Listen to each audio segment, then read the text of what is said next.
Good morning. Yeah, y'all hear it.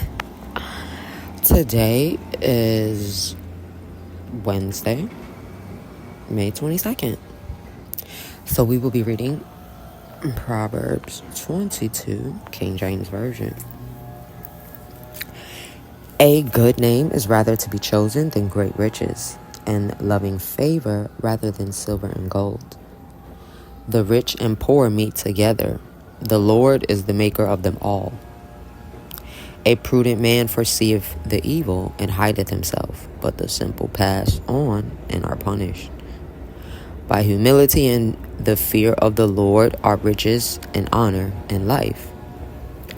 Thorns and snares are in the way of the froward. He that doeth keep his soul shall be far from them. Train up a child in the way he should go, and when he is old, he will not depart from it. That is extremely important.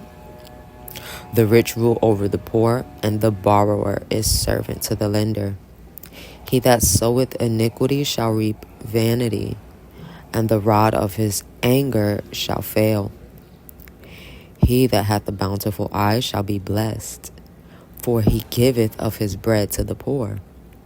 Cast out the scorner, and contention shall go out. Yea, strife and reproach shall cease. He that loveth pureness of heart, for the grace of his lips the king shall be his friend. And for us, modern day time, that is Jesus. Please understand, he is the ultimate King of kings and Lord of lords. Gra, gra, gra.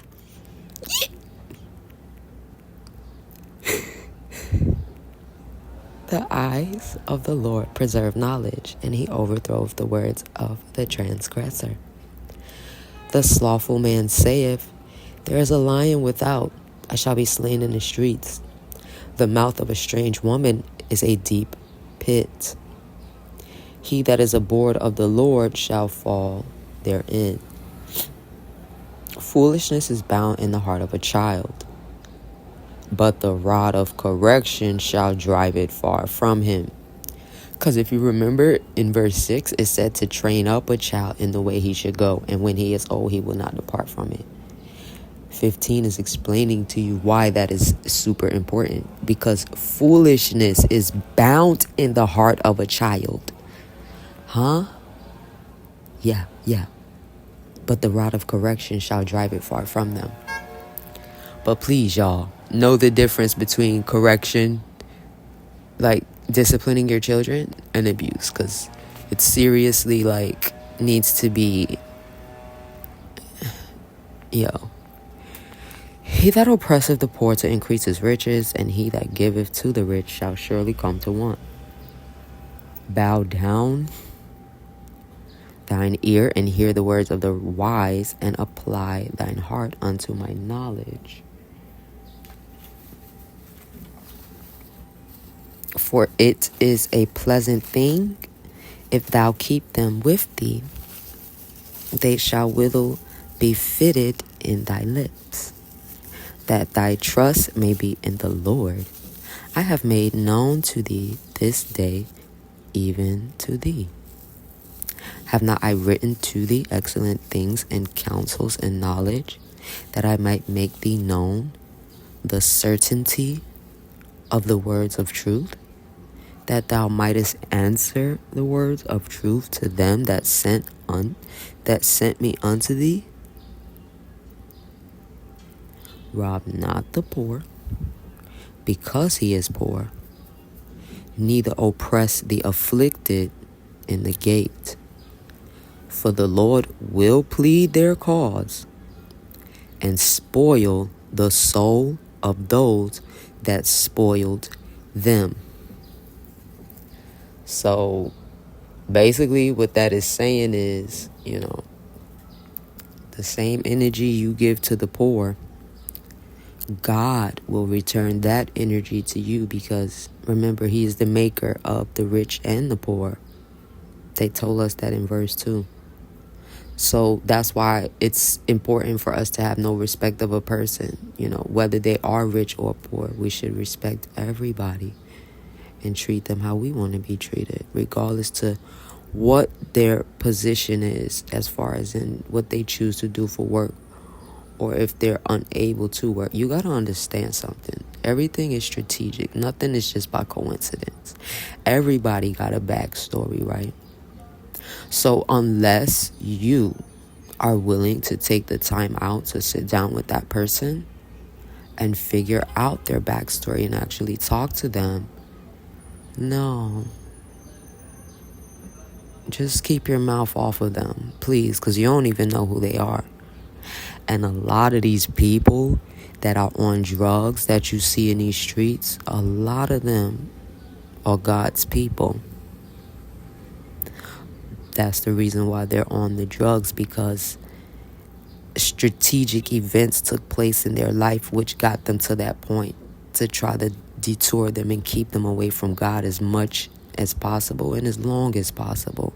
Please understand that everything is strategic. Not one thing happens by a coinky-dink. Not one thing. Not one. I'm so sorry to bust anybody bubble who thought anything that happens in life is a coinky-dink. Okay?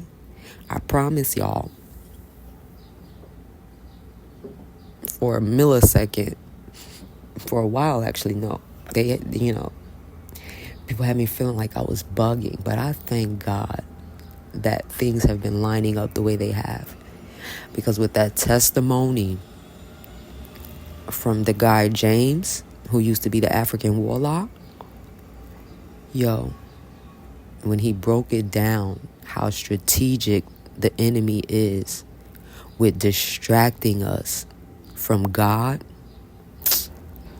and the way he was breaking it down, y'all, I'ma see if I can try to get that part and record it and then post it for you guys so y'all can see, because the testimony is 3 hours. For me, that's nothing, I promise you. But I get it. So I just really need you guys to really get what I'm saying. And I appreciate the testimony so much because it's coming from someone who used to be on the opposite side. He used to be a op. He was one of those people who was trying to destroy God's people, just like one of the apostles. I can't remember which one. I think, was it Peter or Paul? One of the apostles was going around killing Christians before they became an apostle.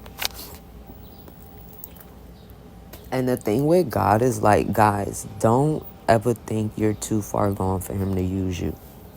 I promise you. Because the fact that he used that African warlock guy. But see, here's the thing, right?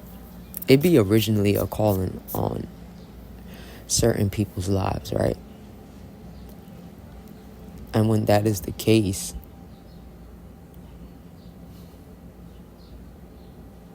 it's slightly different. Everybody has a purpose on this earth, though. I'll definitely tell you that. If you don't know your purpose, seek the face of God. Do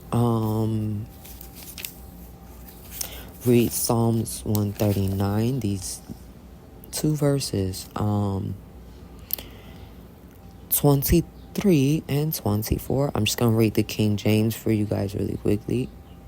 I'm going to drop this in anyway, but yes. Something I would like everyone who is participating on this journey to start implementing in our daily regimen is, with your time with God, before you even start your day or get even too far into your day, just say Psalms 139 verses 23 and 24. Search me, O God, and know my heart. Try me and know my thoughts, and see if there be any wicked way in me, and lead me in the way everlasting. I promise y'all, he gonna show you. Because here's the thing, we can cross all the T's and dot all the I's in our mind, but there can be certain traumas and events that have been locked away and hidden that can, they still have demons attached to them, like unforgiveness, hurt, rejection, whatever the demon is, depending on that trauma or whatever, until you actually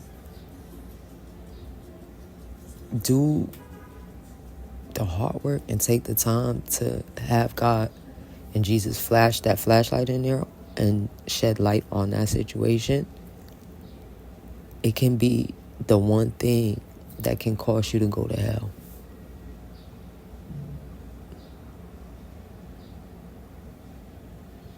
And guys, like, you don't know how many people who quote unquote were Christians, they loved God and they was doing all these charities and good works and yada yada yada, but it was still some type of hurt that they refused to work on that remained in their heart, which is unforgiveness.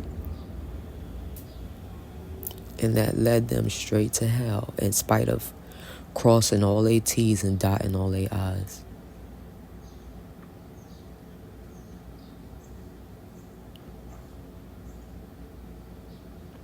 May we all be delivered from the spirit of offense so that we don't get drunk on that drink to where we become prideful and feel like we can't forgive or, whatever. May we not sip on any of those drinks that will cause us to go to hell. Because pride can cause you to go to hell too, because the pride will cause you not to do the hard work, to find out about the unforgiveness, and boom. You know what I mean? So it's too easy for us to get caught up lacking while even still being sober. And when I say sober, I mean not having any alcohol in your system, not having any drug in your system, whether it be a prescription or non-prescription. Because prescription, they're still drugs. Newsflash, just for anybody who's wondering. If you got prescriptions, you're a drug addict. Just to let you know. But, yeah. Yeah, you get them from the drugstore. Stop playing with me. Yeah, they don't call it the drugstore for no reason. Catch that.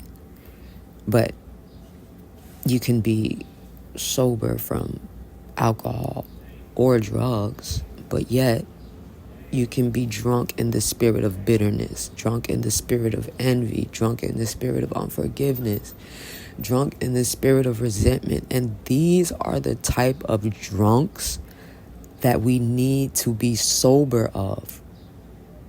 Because these are the type of drinks that can literally cause us to go to hell. So we don't need or want to be drunk off of unforgiveness, bitterness, resentment, like offense, none of that. Like, please, let's put those drinks down and let's switch them out with the drink of forgiveness, the drink of compassion, the drink of mercy. Like, let's just swap these out, because these drinks are nasty and they're like literally shooting people down to hell, and they like don't even know, because this stuff is not being properly broken down, and it's like too many blind people leading blind people. That's why the gates to hell, they get bigger daily. It says that in the Bible. The gates to hell gets bigger daily. The path to heaven is super narrow, because it's so easy to get offended. It's so easy to fester in unforgiveness.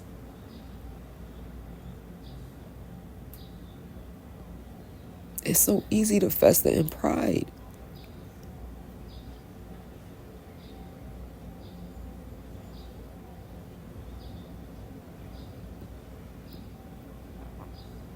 But it's not that easy to be humble and compassionate and forgiving. You know what I mean? Pretty much the opposite of how the world wants everybody. Because right now the world is just pushing this whole self-made, out for self agenda, self. And it's like, why? Like, if you're doing it to grow closer to God, then yeah, isolation is fine. Absolutely. Because then you can spend time with him without distractions. Well, immediate distractions, because then you'll still have ambiance distractions, or whatever vessel the spirit of distraction will choose to use. Please understand, that's a spirit too. Ooh, baby cakes. That's why, like, you'll notice how, like, certain times when certain things are happening that's, like, supposed to be important, coincidentally something will come and distract you. Exactly. That's a spirit. Sorry, y'all. I got a little emotional because this stuff is serious, man. It's for real. And there's so many people who are running around here sober, but yet they are drunk in envy, bitterness, hatred, unforgiveness, maliciousness. And they up there stiff-necked haughty at the people who are consuming alcohol and drugs to numb their traumas. But yet that person, I'm pretty sure their heart condition might be a little better than yours. But see, how would you know that if you don't even take the time out to speak to that person? You see what I'm saying? People just be too quick to judge what they see. Everything ain't what it look like, baby cakes. Don't forget, sugar and salt look the same. 2 different tastes. One is sweet, one is salty. Huh? But they look the same. Hello, somebody. Okay.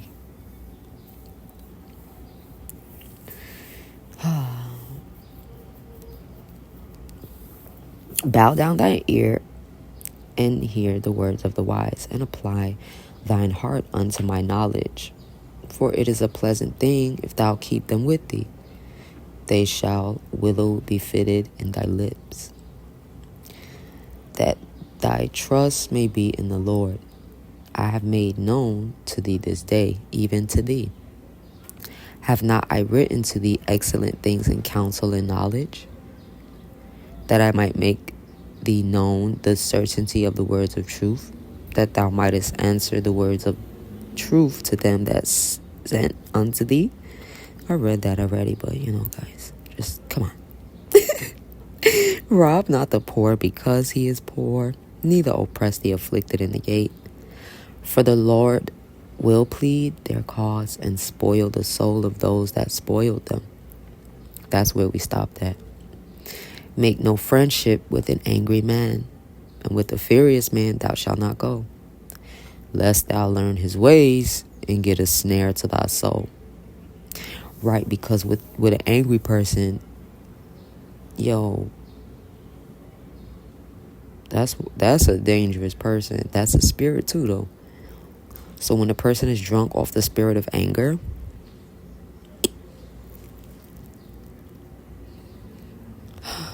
so now this equates to you hanging out with somebody where, you was going to school trying to, whatever, and you make a friend with somebody who, and then, what? It'll always be situations where it'll be like, boom, right? Like on some, like, you don't really come from the richest family, so, you got little money problems. And then, like, you'll meet somebody who's like, they just like flashy. Mind you, they're like a little drug dealer or whatever. They operate in a spirit of anger for whatever their backstory reason is, right?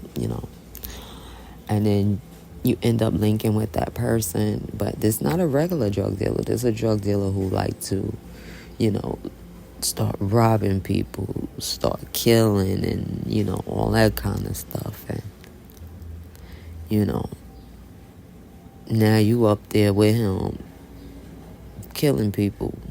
And it's like, what? I was just trying to go to school.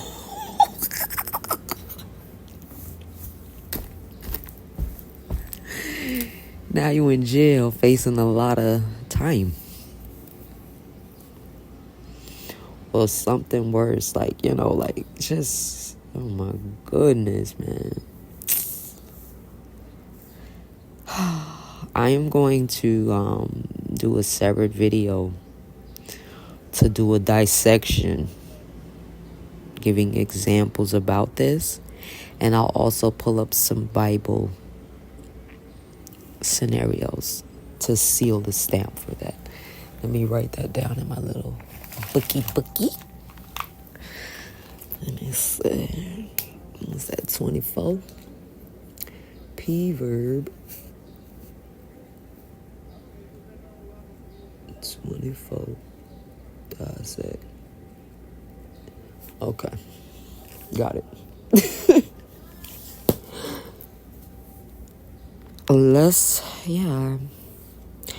Be not thou one of them that strike hands, or of them that are surety for debts. If thou hast nothing to pay, why should he take away thy bed from under thee? Remove not the ancient landmark which thy fathers have set. Seest thou a man diligent in his business? He shall stand before kings. He shall not stand before mean men. I love the word. And if you have not already given your heart to Christ, please do so. The sooner the better. Every day is a present. Yay. We don't know how big or small it's going to be. That's why, hey, look, just let him in your heart. The sooner the better. Okay? Because seriously, I think sometimes we get too comfortable and prideful with the fact of making the wake-up list that we don't even take into consideration. There's still a list for people who complete the day safely, right? We don't think about that part because, it's one thing to be blessed to see another day, but to be able to complete it, that's a whole nother ball game. No? Right. So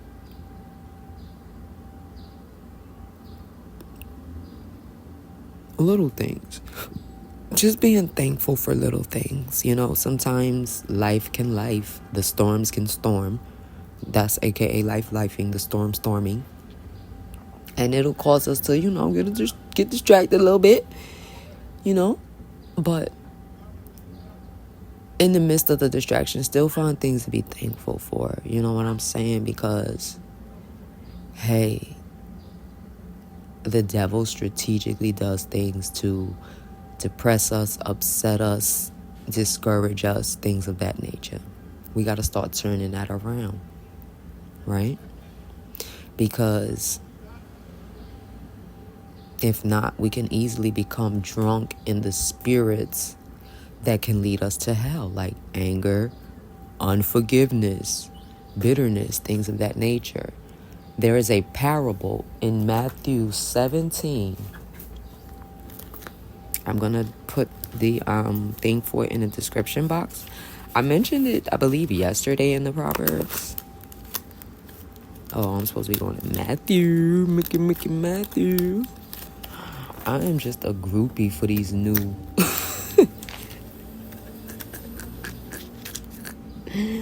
for these new,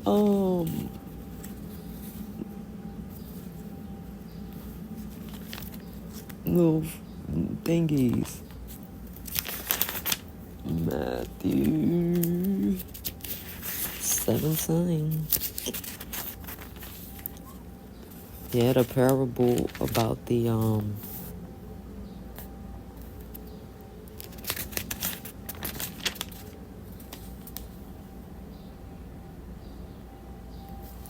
wait a minute. Y'all ain't finna have me feeling dizzy up here. Matthew,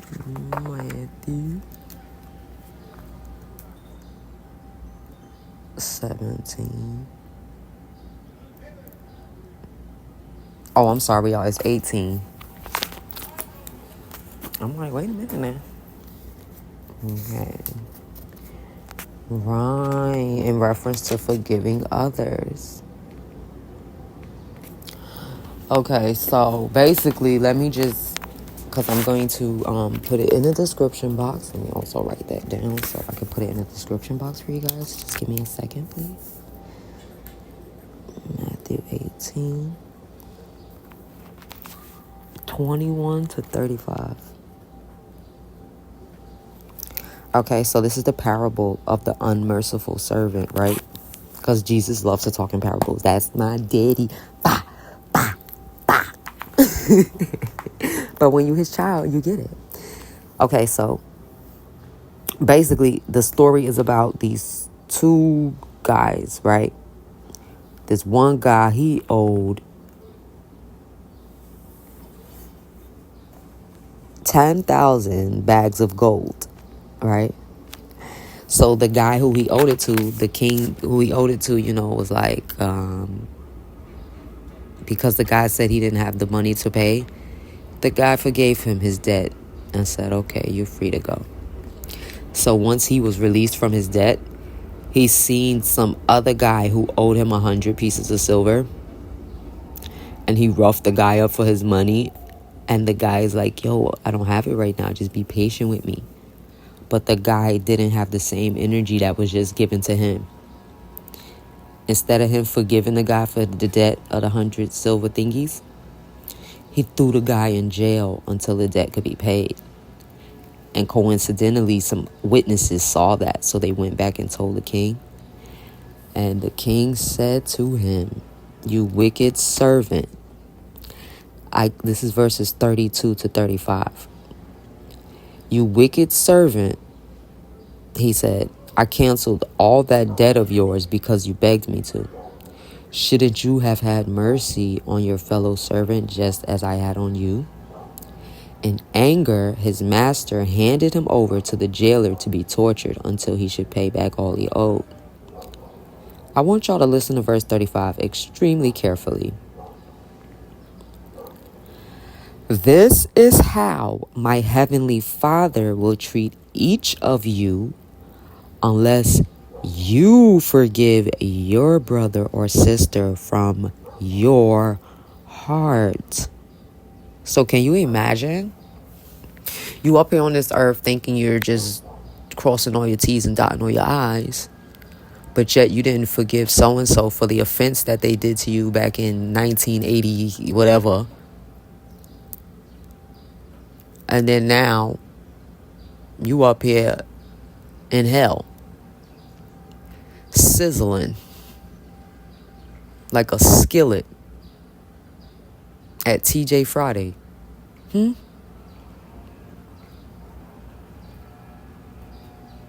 Just sizzling like a steak skillet. You know the ones they bring out? Yeah, you know.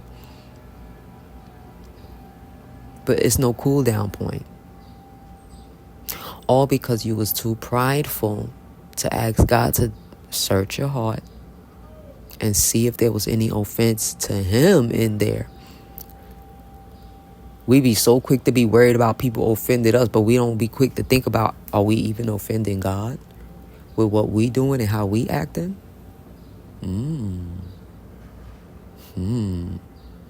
Everybody be so quick not to be offended. Don't play with me. That's one of my favorite lines. Don't play with me. Even to this day, don't play with me.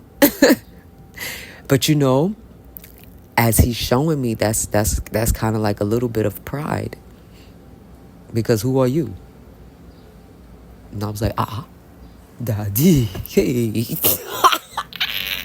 So that's what I'm saying, y'all. If you ask, he will show you.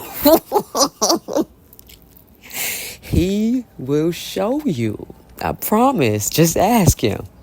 And what y'all gonna ask him, y'all? Remember, Psalms 139 verses 23 and 24. Look at y'all growing up in the Lord. I know that's right. That was for the people who said it. For those who didn't say it, grow up. But no. You seriously want to ask him, search me, O God, and know my heart. Try me and know my thoughts, and see if there be any wicked way in me, and lead me in the way everlasting. I promise y'all he will. I promise he will. But please, guys, every day we got to be repentant, asking for forgiveness, forgiving others, and if it's something that hurts you so much to the point where you feel like you need a minute, make sure you relate that to the Lord. You know what I'm saying? Like, I need a second. I need a second, I'm going to do it, but just please have mercy on me and give me a second. Because sometimes the severity of what was done can be, you might need a second. I'm not going to lie. Because some of the stuff I've been finding out lately, I'm dizzy. I need a second, Daddy, please. I heard you. Forgive, yes, but I need a second because, okay? But yeah, so if it's anybody we want to strive to please daily, let it be the Lord. If it's anybody who we want to make sure was not offended that day, especially by us, let it be the Lord. And maybe just start us asking him to daily, like, did I do anything to offend you today? This is at the end of the day when you do a wrap-up self-reflection throughout the day.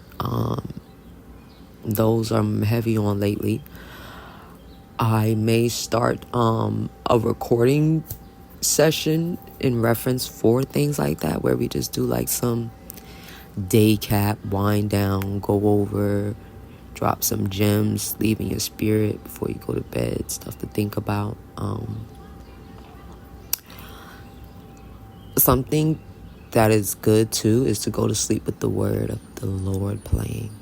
So it's this one where it's like they do the Psalms and it has the rain and it got the lady with the little light ballerina voice. And then she starts it off with Psalms 150. Praise ye the Lord. So she's already starting it off on a good tone. So that one I will definitely link for you guys as well. Because, listen, this is how healing of our lands take place.